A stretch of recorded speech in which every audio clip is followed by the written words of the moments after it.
Okay, this one should be. So you'll note now that it says pi at board 2.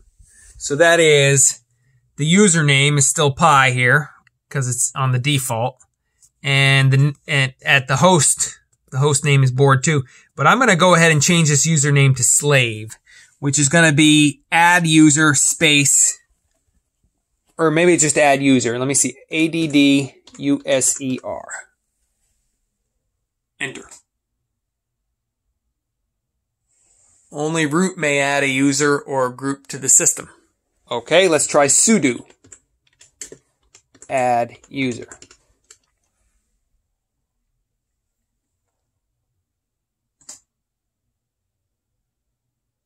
Okay, let's try one more thing. CD space backslash. Maybe it means we need to be at the root directory. Okay, I'll just press up, and sudo add user. Enter. Only 1 or 2 names allowed.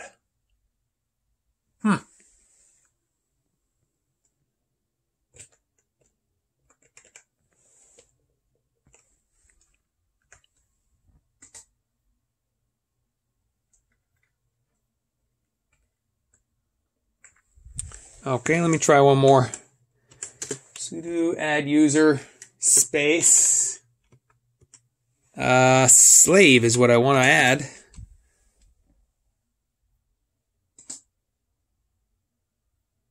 Oh, it's working.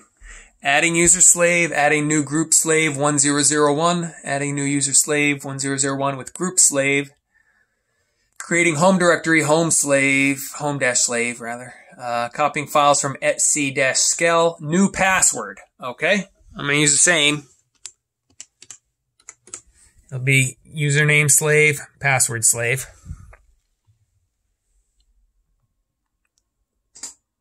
Retype new password.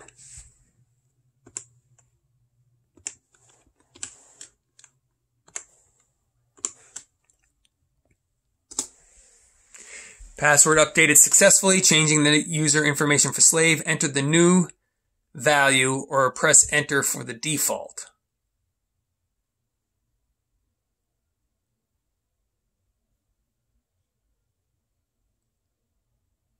Oh, full name? I don't know what they want here. I think they must want slave at board 2.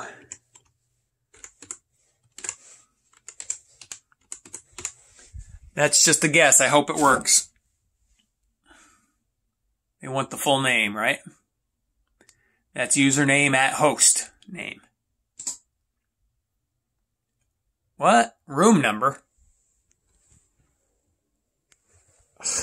I'm just going to say 1. I don't know what they want. A work phone. 1. Oh, this is all stupid stuff. This stuff doesn't matter. Home phone number, 1. Other, 1. Is the information correct? I'm going to say no.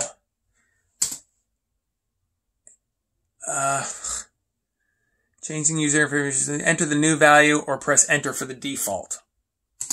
Enter for the default. Oh, okay. Yeah, fine. The information's correct. Whatever.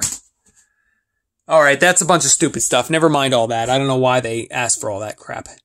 I mean, if we were talking about real people here, but I just want the board's name. I don't really care about the person.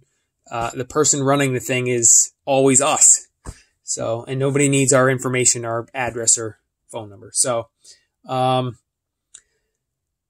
guess the next thing I do is to go ahead and delete a user. User del. Oh no, I better do sudo against super user do. User del space pi. That should work. Enter. User pi is currently used by process 363. That's because I am pi at board 2 already. So I'd have to change out to the different username, but all right, well,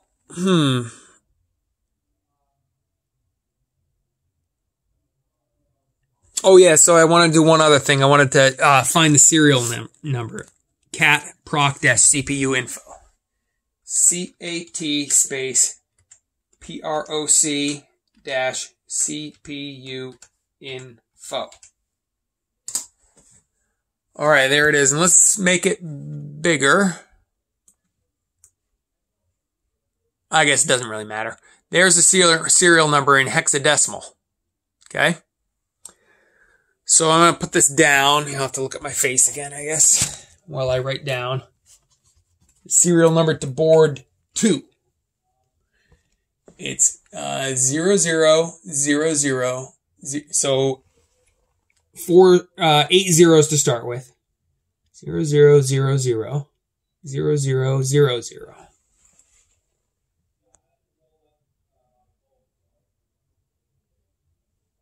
And then E426. E426. And then DCB8. DCB8.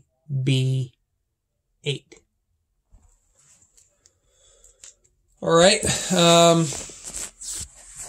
It would be cool to ping the other board, but I guess we'll do that when I get it.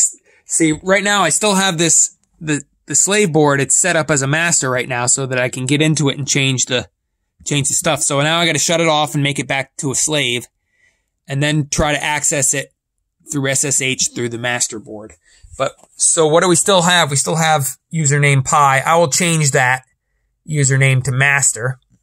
So we'll have a new username, password, and host name for both operating systems on both boards. And I'll get the other serial number too. So I don't have to show that to you on video.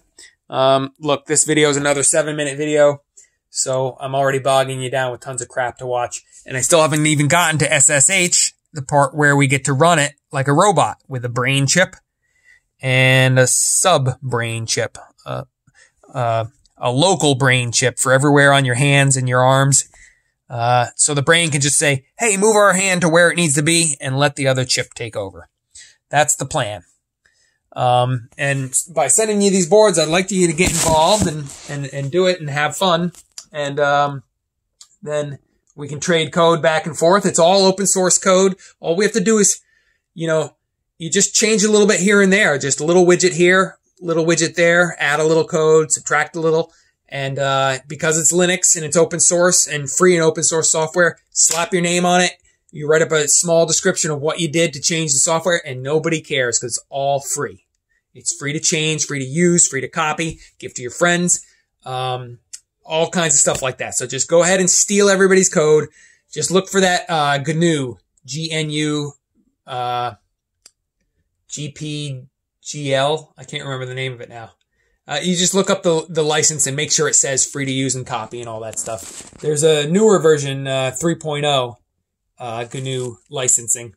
But anyway, you can look that stuff up later when you get older. When you're young, steal code, change it, make it do what you want it to do. And if somebody gets mad, tell them, contact my lawyer. But then don't tell them who the lawyer is. But yeah, you should learn about the licensing for these softwares because it is important. You don't want to steal people's work if they don't want to give it away. But most people are giving it away. That's why I use Linux. I just want to change it a little bit and make it do something new and different. That's what we're after. All right, Aiden? All right, talk to you later. I got to go study a little more and make sure I get this done right.